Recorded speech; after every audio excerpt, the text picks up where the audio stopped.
We acknowledge that our work takes place on the unceded and occupied territories of the 575 plus Native nations. We are inviting you to take a moment to reflect on whose land you are living on and working on. And if you don't know, to research and reflect. There is only one water, one earth, one sun, one sky, one moon. We are all here to work together peacefully. We'd like to acknowledge today is World Water Day. So for all of our water protectors and our sacred Maniwanka, which means sacred water in Lakota, we encourage you to take a cup of water today and say a good prayer to the water, to the spirit water, and drink it, and it will most likely heal you inside. I know it will heal you inside, most likely it will. So I'd like to introduce myself. Dona She, Oyate Wiyankapoin, people who see this woman, Joanelle Romero Conce. I'm your host today, and I would like to welcome a very special guest, Alex Rose Holiday. She's a traditional singer, a model, and an artist, and she's from the Dene Nation, and she will be performing an honor song in support of Water Day. So this song that I'm going to sing is called Children of Our Homeland.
Thank you.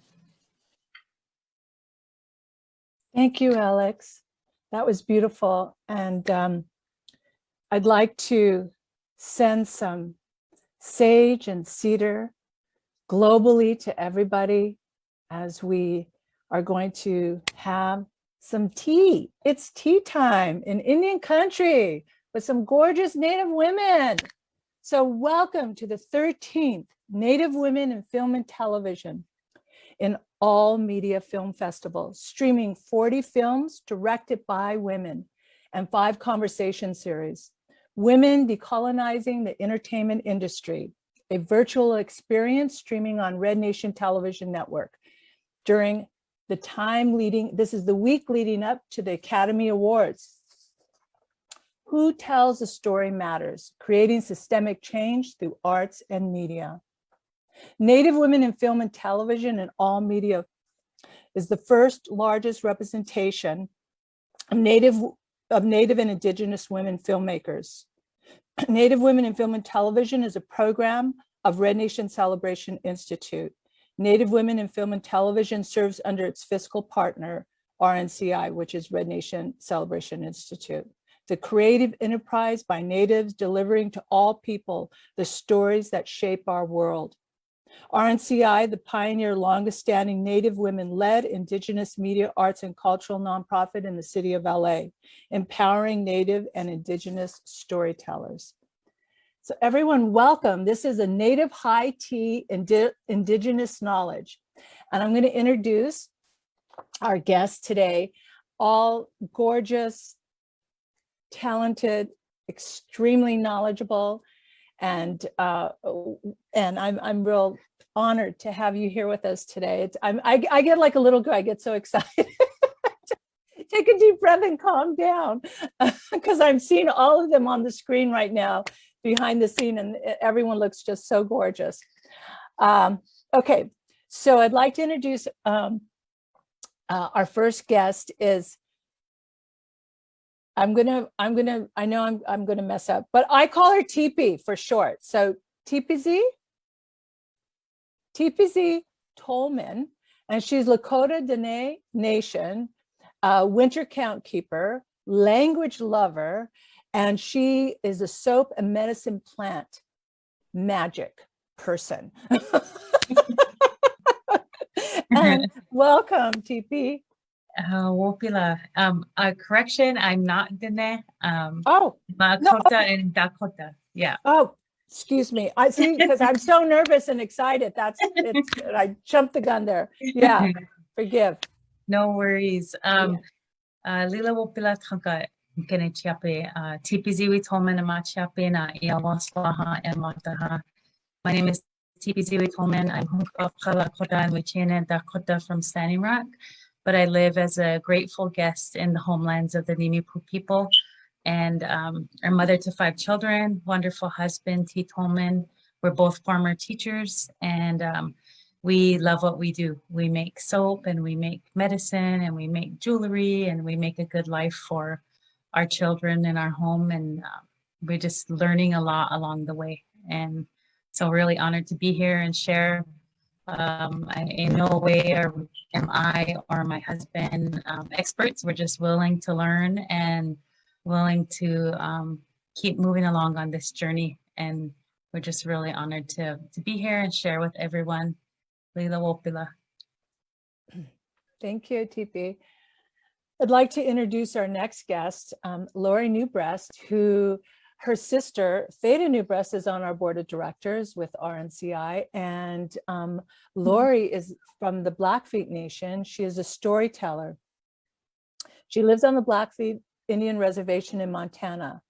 She's a traditional artist, creative expression consultant, and graduate of the Center of Indigenous, is it the water? Theater. Lori? Theater. Oh, theater. Oh, God, the spelling here. Indigenous Theater Professional Training Program in Toronto, Canada. Lori has been dedicated to professional collaboration engagement with tribal, Indigenous, multicultural communities, and federal, national, and state international entities, public and private foundations in the worldwide Indigenous wellness movement. Welcome, Lori. Thank you. Okay. Amiel Naksa. Kitaniko Astenikiwa. Ki Nistoa Srivikiwa. My name is Lori Newbreast, and I am proud to be the oldest grandchild, not of everybody, of all the grandchildren, but of my grandmother, Agnes Armpipe, who carries her name, which I always am grateful that my grandparents really had that the day I arrived on earth via my mother, that they had they gifted me to carry her name. So there are 2 other grandchildren, and I'd like to say that that spans more than 1 generation.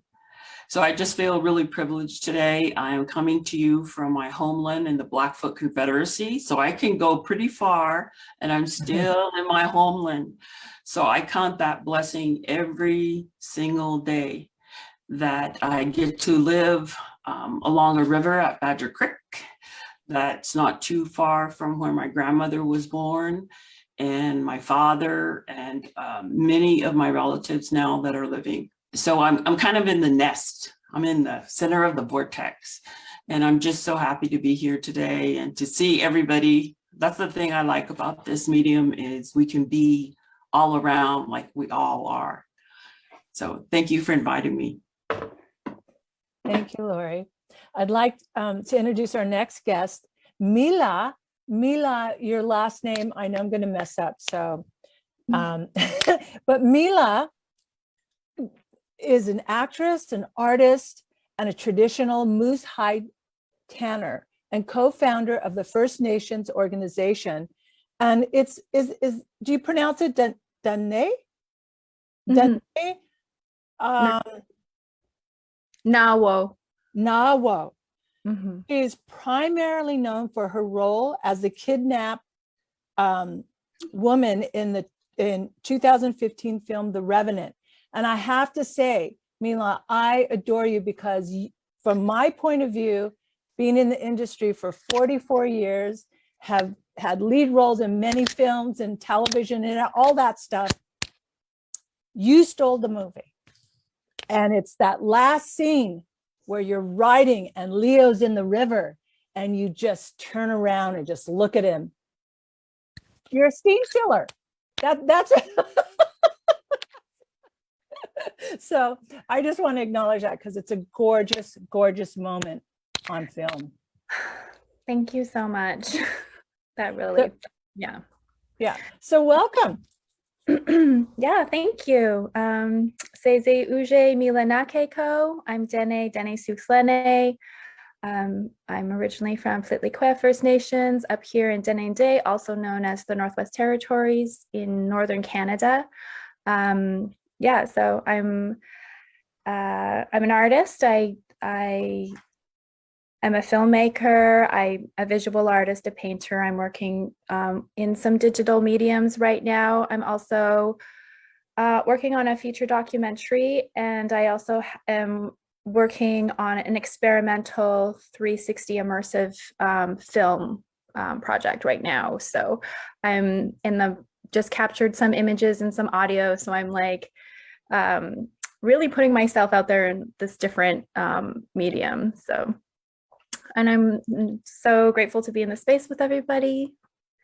Yeah. Well, you know, this is going to be exciting because now we're going to have some tea. It is tea time for everybody out there. And what I'm drinking, what I made this morning is ginger tea, fresh ginger in Maniwaka, sacred water. And that's what I'm drinking. And I also have a little bit of the honey bear root that Tipi sent me, which is so delicious. It's very, very powerful. And so that's what I'll be drinking. And let's all toast and let us know what everyone else is drinking. Tipi? I'm drinking a Nettles anti-inflammatory mix that I make, that our family makes, and it's nettles, dandelion root, and reishi mushroom. And Ooh. it's something that we were guided to. You know, a lot of natives in our communities and everywhere struggle with, you know, inflammatory issues, and there's just a lot there, right? And so as a small way that we can help and support people and support ourselves and our health, that's something that we drink and we make and we share with you know, whomever wants. So it's just a homemade mix, and we love it. Lori, what tea are you drinking today? I'm drinking, when I thought of today, I made this in honor of Eleanor Olson, an elder from the Pecos First Nations that this week made her journey, and in honor of the people at Matutu Lake in Manitoba that were pivotal in helping me fulfill my dreams to be the best all around Niswitiki person that I could be. And it's muskeg tea from the muskeg in honor of those people. We do have it here in our territory, but it was brought in through trade and through glorious relations. So I made my tea, and it's to keep your blood highway strong. That helps us be a good person on earth. Mila. So yeah, I'm having just we call it, in my family, it's bush tea, which is Labrador and some wild mint from the side of that grows along the river where I'm from. Well, And yeah. And it's also for your immune system and boost your immune system. And we gather it in the summertime and dry it and use it throughout the winter Well, this is awesome. I think this is just a wonderful conversation we're going to have. So we're going to share with the audience our traditional knowledge and just have a conversation while we're drinking our tea about how we feel as life givers and mothers and aunties, and just share. Brendan, you want to put us all on camera instead of individually? Let's go that way today, since we're just having a cup of tea with everyone. And everyone out there globally in the audience, if you have some tea, join us. And you could text us on Facebook and let us know what tea you're drinking from your territory or from your grocery store. Right. So, Lori, can you share with us a little bit about the Blackfeet Nation and some traditional knowledge on sacred, tea and wellness, some food,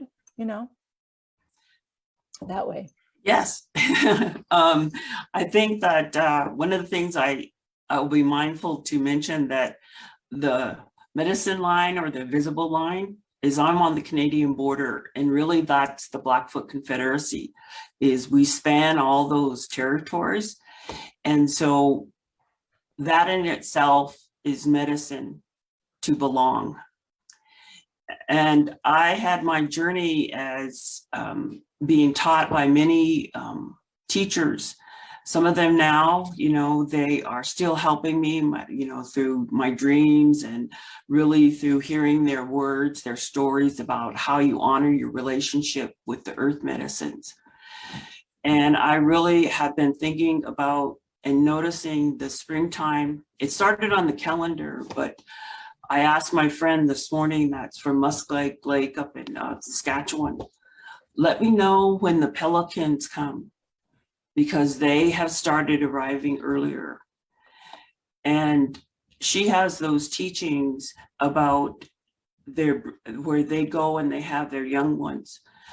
And I think that that's the beautiful thing about being not only a Niswitiki or an Indigenous person, but that we have that global, that galactic perspective, that even the stardust in the heavens above, the stars, the astronomical beings, they help us. And in that, our responsibility, or how I was taught, is that through relationship, through being a good relative, we uphold those teachings of the people we came from. So I've noticed some things, changes in the soil, in the land, what grasses are coming up as we move into, in this part of the world, into the spring. And I was trying to say to myself, what was this winter like that we came out of? And we define, or, kind of like notice when the green grass comes up, because it's that things are changing, and then you start looking. And so I had my first scouting trip in the mountains with some family and friends, and to be mindful that we have our humankind clock, but the earth knows what it's doing during this time. And like our responsibility, or how I feel, is that it is to uphold and to learn those teachings and to honor them, to honor that responsibility to be a good relative to everything. And I did not know it was World Water Day, but pretty much that's a good day every day with good water. And to also notice the changes and what is appearing on the land. Some lakes have changed, some rivers, they're still being changed. And water is living at the headwaters of the continent. I really am mindful of that, to notice the emergence of that water that will travel all over. And I think in my teachings, or in my journey, what I learned from relatives in New Zealand is their elders sent them up here to ask questions about how we were taking care of the water. That's really the interconnectedness of all of us, that we thought that way, every NWIFT or Indigenous person. And through the teachings, and even everybody preparing their tea, and that it came from your home, or maybe it came from, for me, came from a teacher, that in a group of teachers, a camp of teachers, like I was sure I was living, like really what people, that phrase, heaven on earth. Well, that was a moment that it's nearing 30 years ago, that really has carried me to today. So I'm mindful. I go out there on scouting trips, and I guide myself by the protocols that I was taught. And protocols differ even among the Confederacy. And in this time when we're kind of like the green grass, we're coming to that awareness again, and that interconnectedness. And I know people, I've been privileged, and it's really a gift to travel around the earth and find those like-hearted people that say, we are going to continue, we're going to move forward in a good way, and really help people. Because as much as like healing or wellness, it's about the physical body. It's about helping each other and honoring each other by sharing the teachings, but also by respecting other people, that we each have a unique perspective from the cultures we come from, and we need them all, because it's going to take us all to move forward. And I really, every time I see a young person, make whatever they're doing, it's just like, so I just feel like inspired. It's going to be okay. We're all on the right path. It's going to be okay, because we are working towards moving forward. So when you say like the world wellness, I was like, yeah, I've been a lot of places, and I've thought of the relatives, you know, that I met in Poland and who took me to the mountain of the sun and the mountain of the moon, and how we could talk about that across languages and have that synergy of being a human being, trying to do good, trying not to cause no further harm. And so many times in my life when I've said to myself, what's next? I have relied on those earth gifts, you know, whether it's the sweetgrass, whether it's a tea to help me, or I'm fortunate that one of the young men that hunted, that I've had elk, I've had wild meat. We have Iniawa, the living buffalo that we have relationship with, that tends the earth in a way that we're still learning how. How do we help the earth and cause no further harm? That through those relationships and really eating like that, that in itself is a ceremony. If I could say one thing, and I was thinking, you know, because you could tell I'm a talker, I would say, how do we want to live? That should be a guiding moment in those times when it seems like we don't have the answer yet, that you rely on those dreams. And one of those episodes led me to a teacher who helped me understand why I would run into a plant. I felt like I was being stalked by a plant, but really the beauty of our ways. And if I could say, that's my guiding philosophy in my territory, in gatherings, when I go out to witness the change on the earth, when I look for flowers that come first. How do I want to live? How do we want to live? And through the medicines and through being together, even gathering like this is like magical. Yes. You know, I know my grandparents they'd say, okay, I'll be on, you know, they love it. And for me, I just want to acknowledge that I grew up in a time when there was, digital or otherwise, there was no face, no Niswitipi face, no Indian face, no Indigenous face available to me. And if they were, they weren't my cousin, but you know, that's kind of how I thought of them.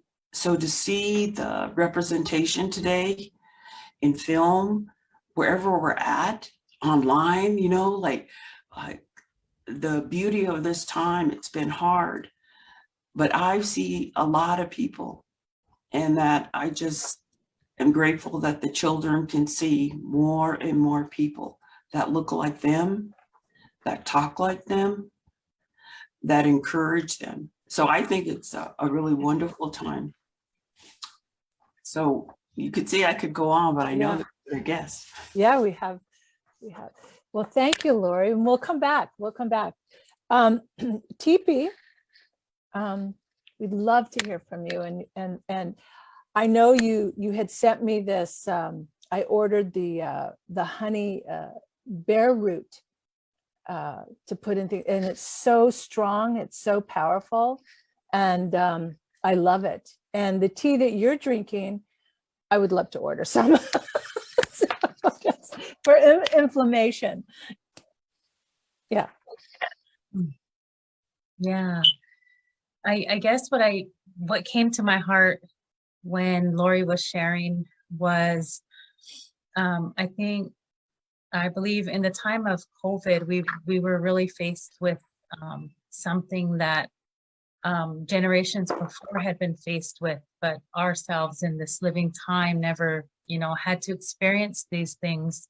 So we had a little window of how things were, and we were out of our comfort zone. We were uncomfortable. We kind of live we live in a time of plenty and in a time of access to a lot of resources, but so we were made uncomfortable in a way that we hadn't been before, or I hadn't been in my lifetime.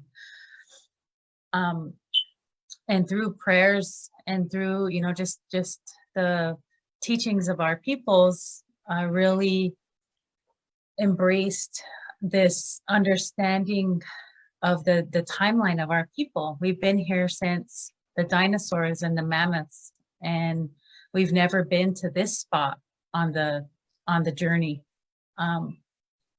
And really was mindful that I really had a lot of gratitude for the medicines in a way that I hadn't before. I think about it, getting emotional, because these medicines are all gifts from our grandmother, who truly loves us. And, and I'm very grateful to my parents to raise me in a way where I know my relationship to my people and to the land. And, our grandmother, she's really is our grandmother. That the moon is really our grandmother. Those are real relationships that, as an educator here in Pullman, Washington, I teach some children who are non-native. And a lot of the times I pull in our stories and things like that, and they will question me, Mrs. Tolman, are those stories real? And I'll say, yeah, they're real. And you questioning it makes me believe them even more. They're even more real today than they ever were, because I get pushback, and I have these conversations often where I never really had to have that before. I was among my people where we just knew that we're the grandmother, or we're the grandchildren of Grandmother Earth. And so that has really strengthened me.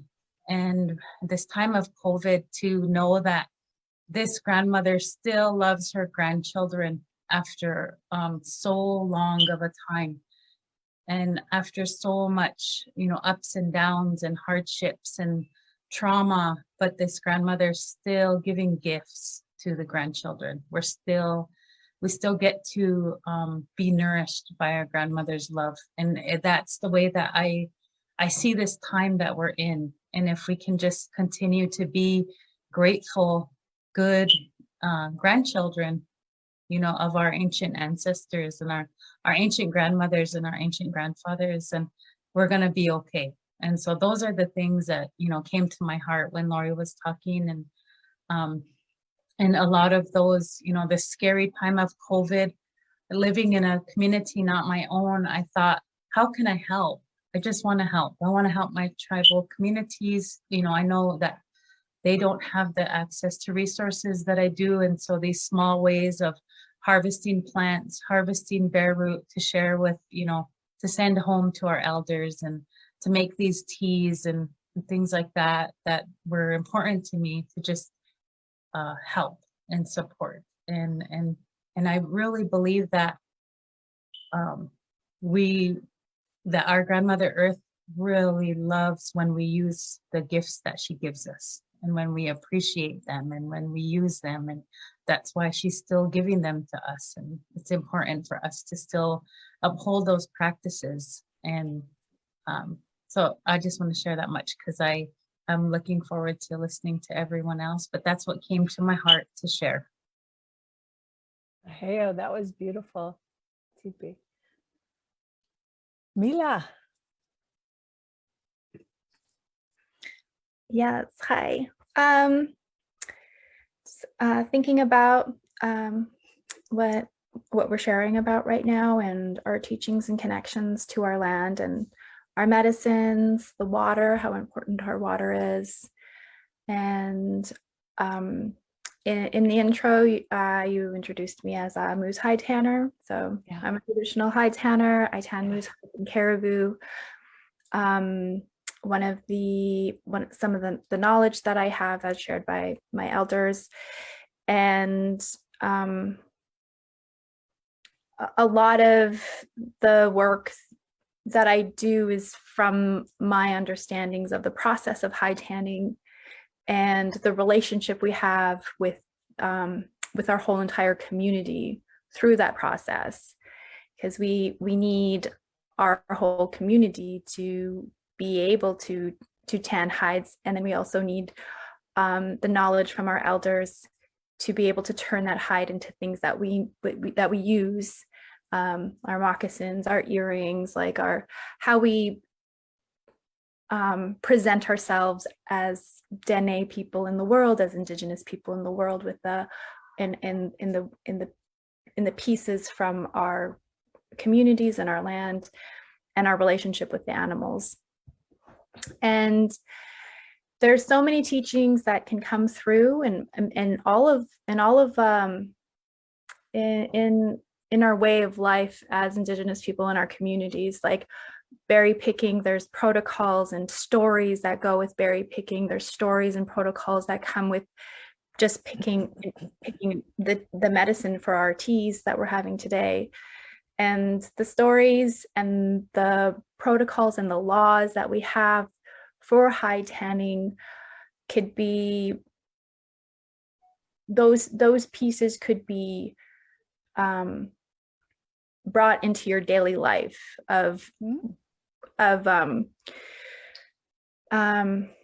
for example, one of the earliest teachings that I had with hide tanning was, when you're working on hides, you have to be happy. So I work with a lot of elders, and so there's a language barrier because I'm not a fluent speaker of my language. And so there's this language barrier. And so everybody just says, just be happy when you're working. And then I'm like, okay.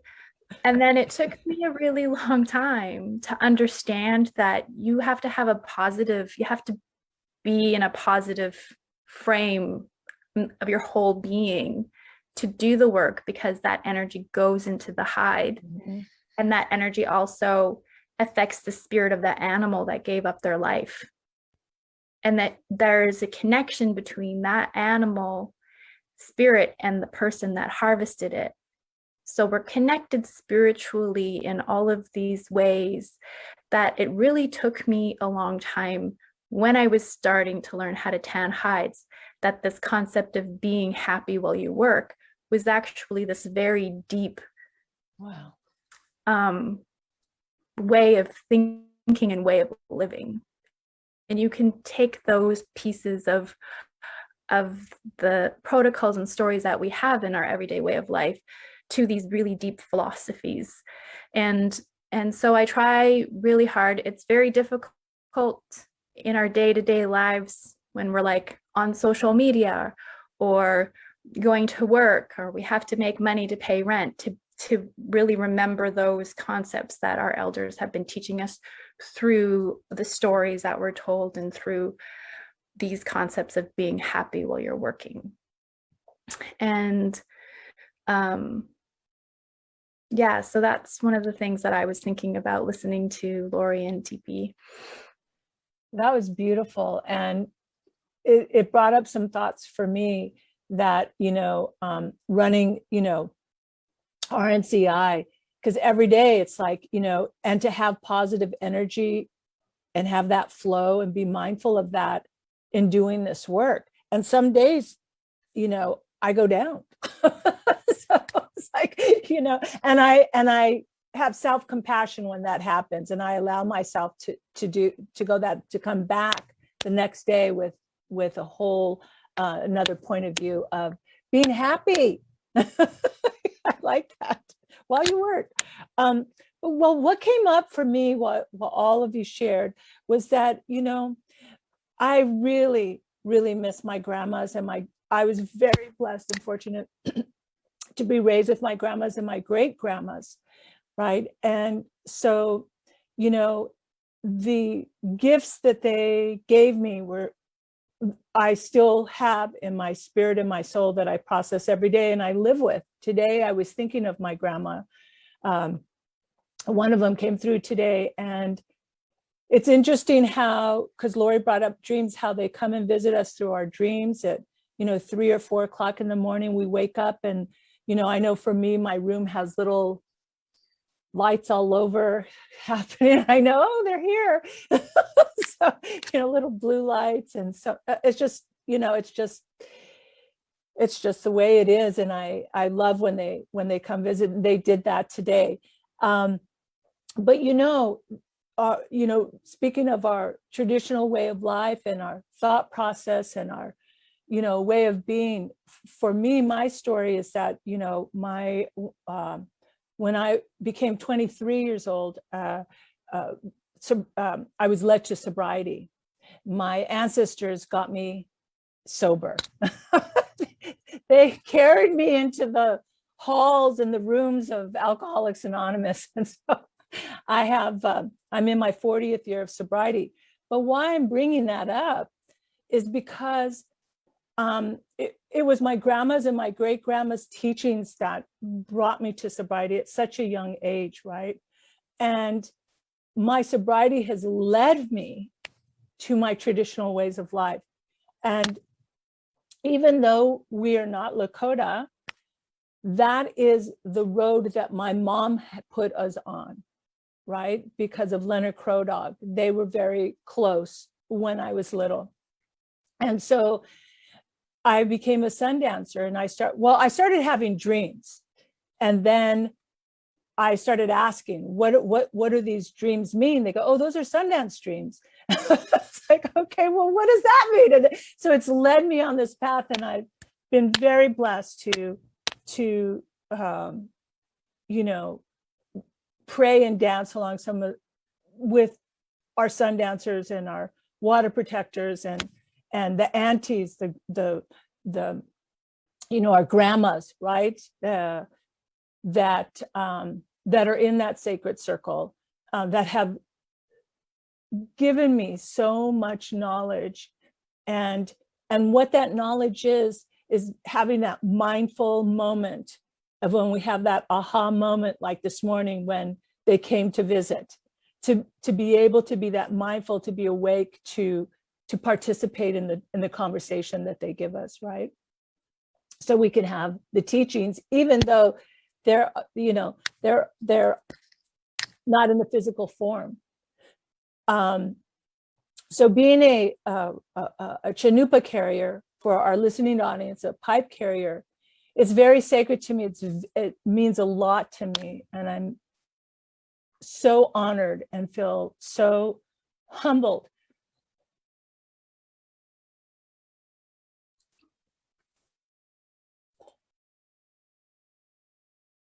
that I have a sacred chanupa.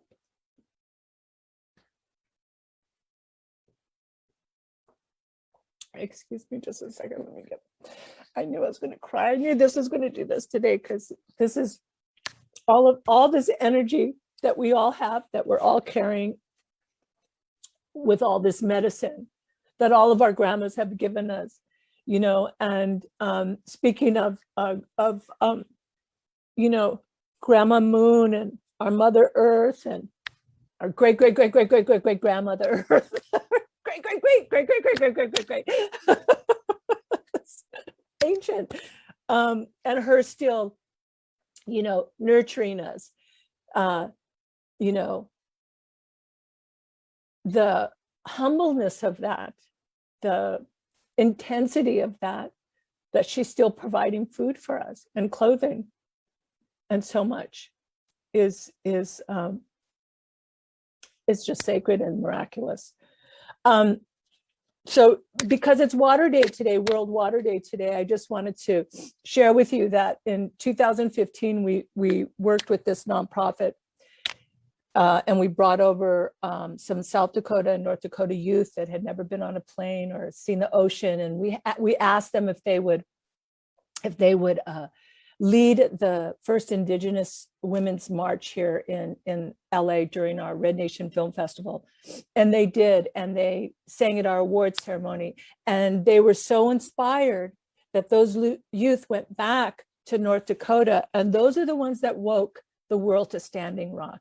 All the adults came in later, but those youth, those precious youth, when we inspire them, and just like our grandmas and our great grandmas did with us, and when we inspire our youth, look what they did. They do powerful things, and Lori brought that up, about the youth too. And so I just want to share that, and to share that I've been doing this Dreamtime medicine, and what I've been doing is going in deeper with that, and I want to share that with you. And that is to I write in a journal, dear inner self, let me remember my dreams. I've been doing this for this whole month of March. It has been so powerful. There's something about writing, you know, having it in your head and writing it and then giving it over, and then having the dream. But I just wanted to share that. I'm gonna have a sip of tea. My ginger tea. Would anyone else like to share? Just Yes. jump in whenever you want. The reason I needed my grandmother today. This is her graduation picture from Chamawa Indian School when she was 17. And she was at that school during the last pandemic. So she came home and she lived and she had my father. So I really, like, I needed her today to all those things, all those struggles. And it's not even struggles. They just overcame. Mm-hmm. And I think of her often, like now, when we're at a time during this period, the worldwide pandemic, but Indian country, or the Sweet Tipi, Indigenous people, everybody, we're moving back to the real body warmth of connectivity, and to be mindful of those teachings, that when you re-socialize during this time, do it in a good way, be a good relative. And really through those processes, because just like this tea that I made today, I was given protocols that when the medicine, you honor the medicine by how you leave it back to the earth. Mm-hmm. And during this time, we have that opportunity now for those of us that will walk into the future. We leave those things that we don't need anymore. And sometimes that means that internal world, and the things that may have caused those little knife cuts in other people's spirit. But the good things, we feel those, we heal them with goodness. And just to be, as we're all now gonna, I said, I'm looking forward to smelling, I guess that's my dream, my real waking dream. I'm looking forward to smelling a gathering of the Sweet Tipi of Indians again, and really because a lot of my people, we don't sit like far away from each other. We're kind of smushed together during certain times and gatherings. And I'm looking forward to that, and to remind myself also that the path that's forward in times when I had doubt, I was given the teachings through dreams, but also through living teachers, that you put down your medicine and you ask for direction and it will come. Mm-hmm. But I needed my grandmother here too, because she lived in the presence of my other grandmothers, that my grandmother, great-great-grandmother Matsika, that lived to a very old age.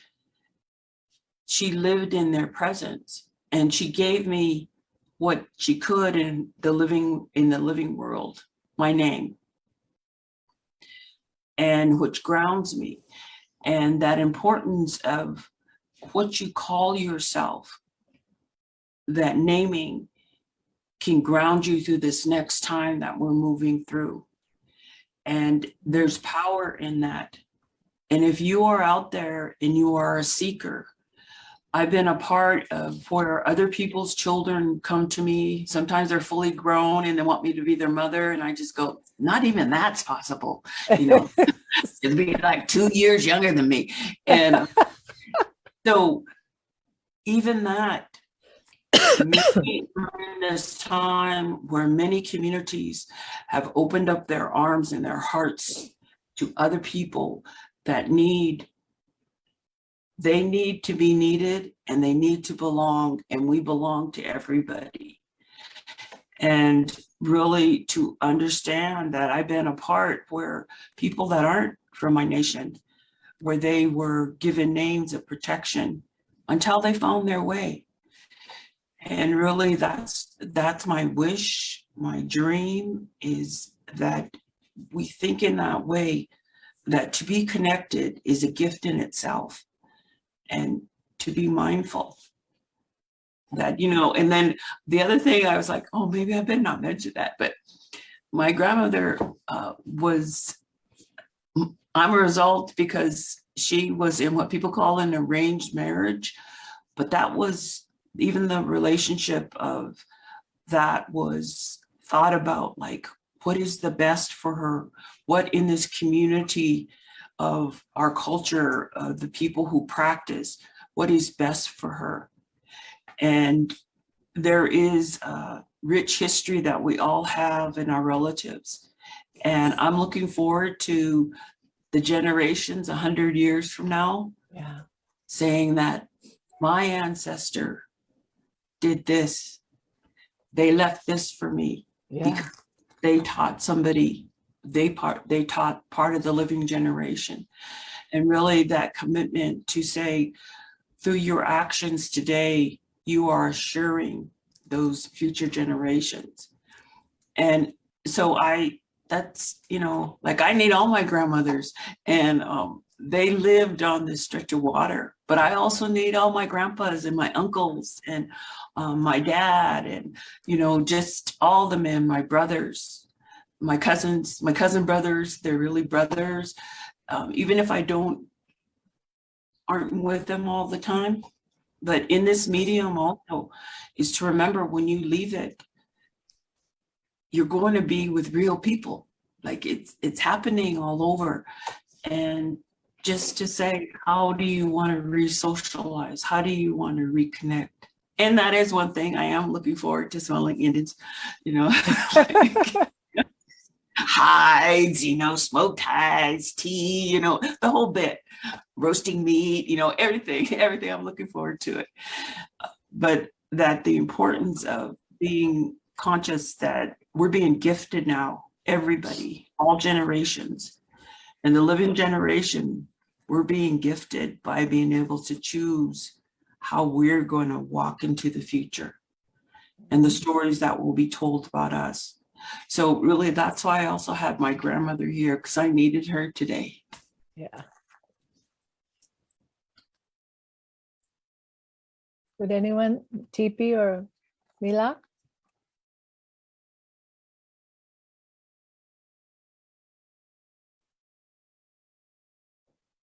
That was beautiful. I just really am nourished by those words and by the good energy and the good words that are being shared. When I think about mentioning the youth of Standing Rock, I have 5 children, and that's my home. And when I was raised along a tributary of the Missouri called the Porcupine Creek, and that's when the Dakota Access Line has their plan, what's called their spillage plan. That's when, if an accident should happen with their pipeline, it's where what they would do, right? And their plan is to back up all the oil into the Porcupine Creek. That's their official plan of action. So it's personal when I think about how much that affects, my people, and not only my people, but me personally and my children who grew up chasing frogs and digging turnips and all of the beautiful ways that we've been able to, to keep moving forward with and be strengthened by. A lot of the medicines that grow in the Porcupine Creek, all of the, sand cherries and choke cherries and plums and all of the beautiful gifts that come from Untitled Chapter that are in jeopardy. And I think about those places where there has been harm caused, great harm caused, and where those gifts are no longer growing, and so it's a odd time to live in, and but I do believe in the brilliance and the beauty of our peoples, and our love of the land, and I was having a conversation with one of my sons, and I said, the land is where it's at, son, and the land has all the power. And even in the Western imposed colonial world, the land has all the power. And that's why they were always after our land, and they continue to be after our land. But even for our people, the land has all the power, and the land has all the gifts and all the good. And I believe in our connection. I believe in that love that Nchimaka still has for us, despite a time where we were traumatized and then we forgot, but she's still there waiting, still there with all her gifts and all her love for all her grandchildren to, return to her. And those of you who have children, grandmothers, or just that connection, know that love. And I believe that our people come from that love, and we are that love. And so we can always go home to her. We can always return to that and be nourished by that. And so even though it may be odd and scary times to live in, we really are equipped with the gifts that we need to move forward in a beautiful way for all of our people and our families and our communities. And I believe that. So I just want to share that. Thank you. Mila.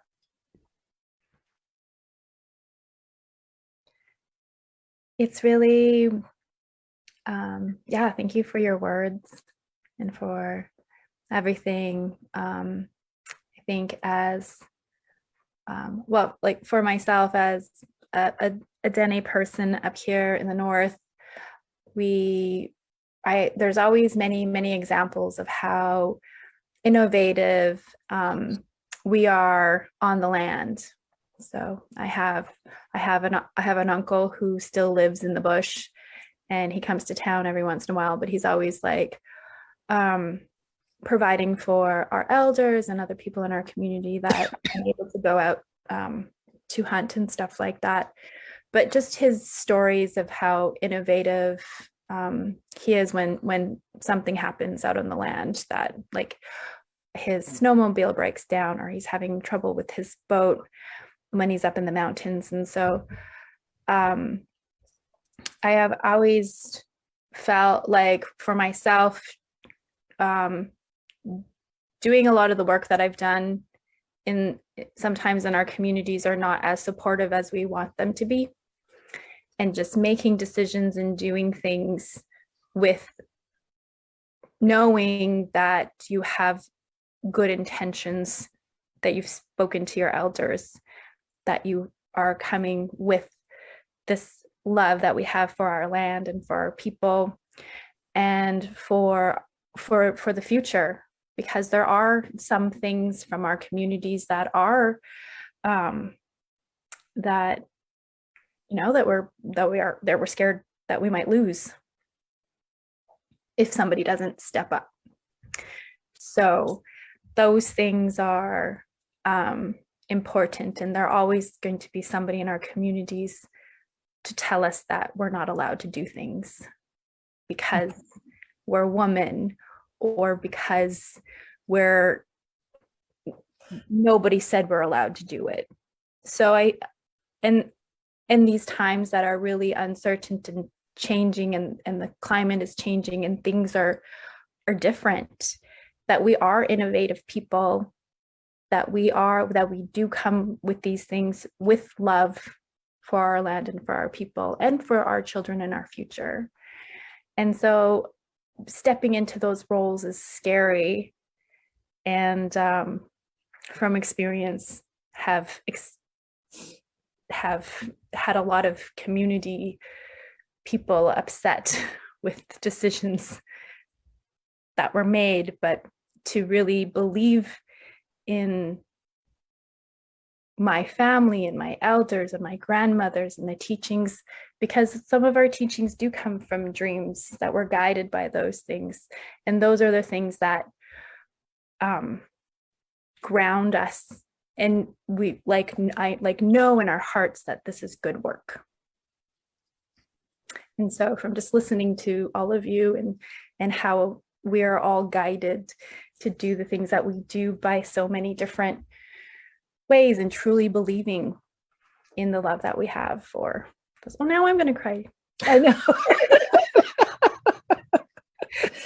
Well, Yeah. yeah. Well, I welcome the tears, which is the Maniwaka, the sacred water. We're mostly made up of water. So, well, it's almost been an hour, and I could just have this conversation go on for, all day. So we've just tapped into just a little bit of everything this afternoon. And I'm going to share, well, I want to share one thing that, my dad was born on the Jicarilla Reservation, and I want to acknowledge my Apache from both sides of my family, because now a lot of my relatives are around me right now. So I'm learning my Apache ways at this age that I am now. And it's so exciting. It's really, really exciting. And my family made me our Apache moccasins for me this last year and gifted me. And I just, am very, it's just beautiful. It's a beautiful thing. But I'm going to share this one story. I was on this movie with Raquel Welch called The Legend of Waxfar Woman. And there was these three, that always comes in three, never four, but always three. These three Crow aunties came, and I'm going to use this word loosely because it's in a good way. They came and they kidnapped me for a weekend. They said, we're taking you. And they took me up to the mountains and put me in this sweat lodge for 3 days. Like, I did not leave. I don't know how they got away with it. I don't know what they said to the director or the producers or whatever. But I'm so grateful because they gave me so much teachings in those 3 days that I was with them. And one of the teachings I can share publicly is that they said, don't let anyone, man or woman, anyone tell you that you cannot sing at the drum, that you can sing at the drum and you can play at the, and that was a big moment for me, because like you were sharing, Melaw, the men would say, women don't sing at the drum. And it's like, well, what did we do when you guys were hunting? Here's Melaw, this young woman who's making, the tanning of the hides, and so anyway, I just thought I would share that. So all the global audience, Native Indigenous women out there, our Crow aunties, we can sing at the drum. And so I sing at the drum. Anyway, I adore all three of you, and I love you. And we're going to have this conversation again. And I hope that in November we can do it all in person, and we could get you here somehow to have this conversation in front of the film industry, to have a high tea with some traditional foods, little, finger foods. So it'd be nice. It'd be nice to have a round table. So I want to thank you, Lori and Tipi and Melaw, and Linda out there, who was supposed to join us. She got bit by something, and so she's taking care of that, a spider or something bit her. So I pray that she's doing well. And she's here in spirit, I know. Thank you all for joining us today. Do you want to wrap it up with one last quick little thing for the youth or whatever you want to share? I'll start. Okay. My tea is done, but it will be full again, and that's how I feel. And so to all ages, because I think we all need that reminder, you belong, you belong, you belong. And that's how we're going to move into the future. So I'm hoping that I can smell you all in the future. So you're going to smell good, you know, sage, sweetgrass, you know, all the good things, grease, you know, Cedar. bone marrow, you know, all the good smells. And thank you all so much for being here and what you shared.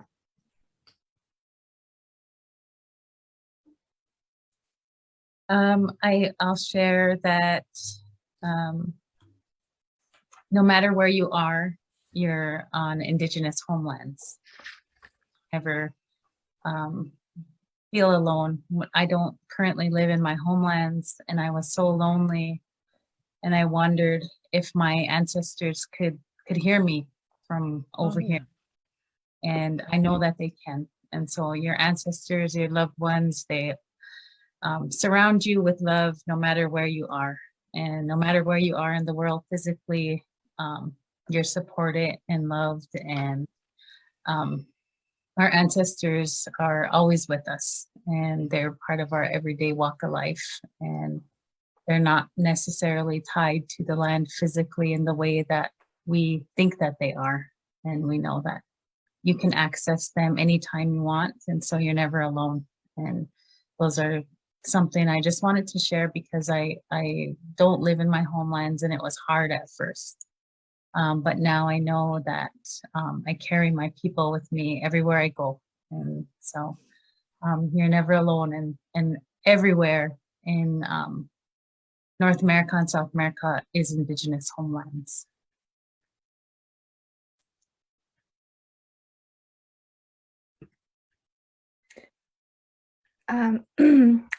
Closing remarks. Joanelle, I just wanted to thank you so much for inviting me. I have been a part of the Native Women in Film for a couple years, and I'm truly honored to be on these panels and being able to speak with you. I love you. I admire you. You're so amazing. And Lori, thank you so much. I'm just going to be talking about Indian smells now. My youngest, he's 7 years old, and he spent some time with his grandparents, and he came in and he sat on my lap, and I was just smelling him, and he smells like moose hide and meat and like smoke smell. He just smells like an old native house. And I was just like, oh, it smells so good. Then I had to give him a bath, but and that's what that Indian smell for me is. So thank you for that. And also just recently, I've had some younger women reach out to me, and I'm feeling like I'm kind of stepping into this other role as like an older sister, or maybe I'm not too sure if I want to say that I'm an auntie yet, but like maybe an older sister role. And I really appreciate the work that you do, Joanelle, and just like as women, we just are reborn on these different phases in our lives. And I'm just so just really kind of accepting this transition to this other kind of stage, mentor-y, like older sister auntie / auntie, I guess. I don't know. And I'm just always so inspired by the older women that I look up to, who have just transitioned through their careers and through their life so gracefully and with strength and beauty. And so I really admire that. So, yeah. Thank you. Mm-hmm. Well, I want to thank all of you again, and know that I love you. Know that you have a seat at this table always at Native Women in Film and Television and Red Nation Celebration Institute and our Red Nation International Film Festival. Whatever we do, you know that you have a home here. You have a seat at this table always. So if you need anything, if you need to do something, an event, whatever, you know, you can always contact us. We're here, and very easy to get a hold of. So the film festivals that we run are for you to get a hold of, take part of. They're yours. They're yours. We're just the facilitators. So get involved, participate, you know, get involved in the Native Women in Film and Television and in all media, because today, you know, we're not seen on episodic television. They have completely written us out. Our Native women faces, our voices. So we got to do something about that. We are doing something about that. We're having these panels and we're having these discussions. And why is it today in 2022 that there's not one Native actress in a guest star role, reoccurring role, featured role, not even as an extra, drinking a cup of tea in the back behind the lead? Where are we? I don't know. So NBC, ABC, CBS, Fox, hire us. Look at Melaw, how gorgeous and talented she is. And Lori can be a consultant, and Tibi can be a consultant or an actress. I don't know if she wants to do that, but I'm just inspiring and encouraging the networks. There's so much talent in Indian country. I dare you to hire us and see what happens with your sponsors. I just want to put that out in a good way, because there's just so much talent. So again, thank you, gorgeous women, beautiful sisters. I love you and adore you.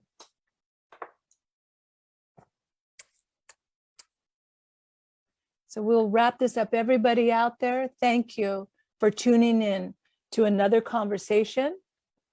13th annual Native Women in Film and Television and All Media Film Festival.